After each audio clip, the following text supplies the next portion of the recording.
Welcome back, people.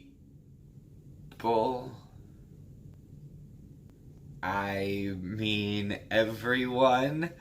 Today, we're going to be talking about you. Who? You. Me? No, you. You. Yes, you. Me? No, you. You? Yes. Me? Who the hell is that? That is an adipose. What? Ooh. What are you doing here? Ooh. The Doctor Who episode was last week. You're super late. Ooh. No, we don't need you. Ooh. I'm sorry. You gotta keep up next time.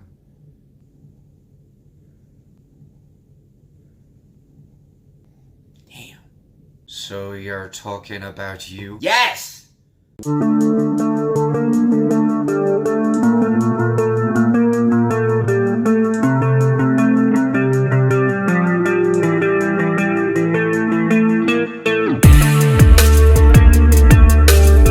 A strangely titled Netflix original show. It was actually a Lifetime original series that started off doing really well, but then Lifetime kind of gave up on it, so Netflix quickly swooped in and grabbed it for their own, putting it on their streaming service, and then season 2 is going to be original Netflix material. This was actually a request from one of my subscribers, and I was kind of curious to check it out anyway, but then everybody just started talking about this show nonstop, and it blew up, and now I decided that it was finally time for me to check it out for myself. The show follows the character of Joe, who is a bookstore clerk or bookstore manager, as he will correct you, and he falls in love with a girl named Beck. And when I say falls in love with, I mean he turns into her stalker. And within like the first 15 minutes of the show, he was Googling her and stalking her social media, which I was like, okay, that's weird, but I'm sure people do that. And then he started going to her house and following her around physically and learning her schedule. And I was like, no, he's actually stalking this girl. And I thought it was a really interesting direction for this show to take, because typically this kind of character would be like the bad guy of the show, but instead he is our lead, he is our main character, and he has these like inner monologues, which I think are actually a really fun addition to the show, because it kind of lets you get into his mind and know exactly where he's coming from. But it does not take away from how actually creepy this character is and kind of really scary at first. And based on the first couple of episodes, I was really fascinated by what direction this show was going to take.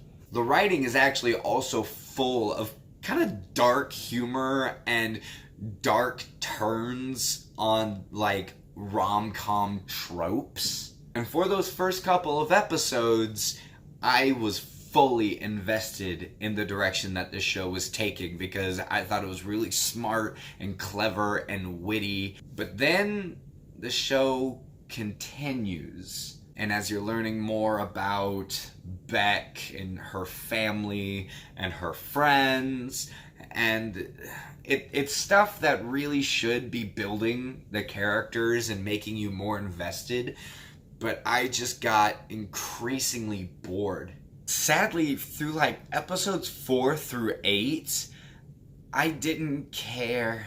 Like, even the stuff with Joe and his super obsession over Beck, it just kind of got same after a while. It's like, yeah, he's creepy.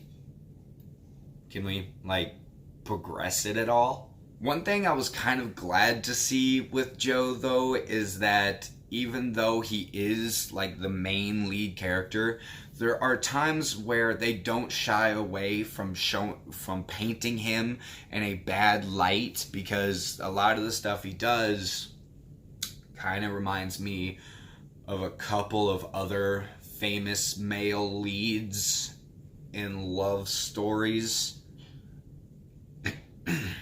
So yeah, in that aspect, I guess it was good.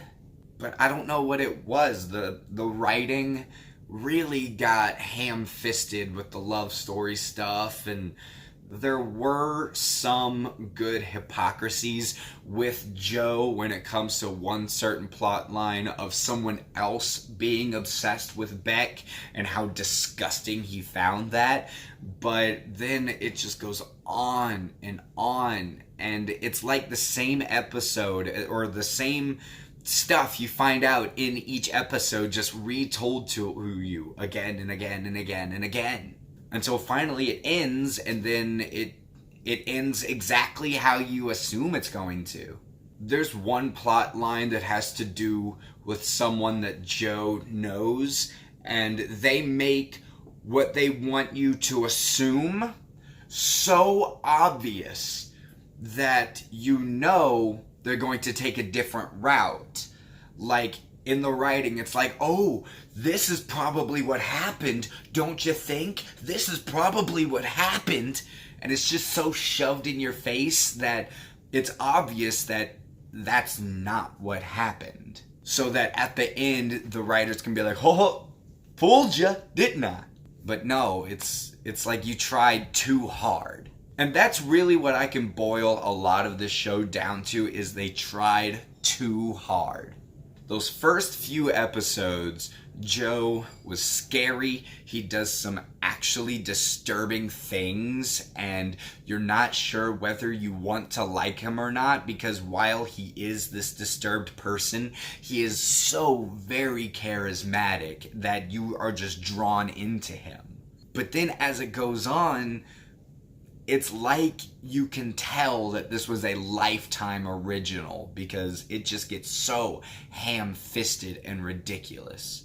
I will say that in the last 2 episodes, it does ramp back up to where Joe is really the same kind of character that he was at the beginning, and I guess they're nice bookends. I just wish they would have kept it through the whole thing, because Dark Scary Joe was hilarious because of how many jabs they were taking at the romantic comedy stuff.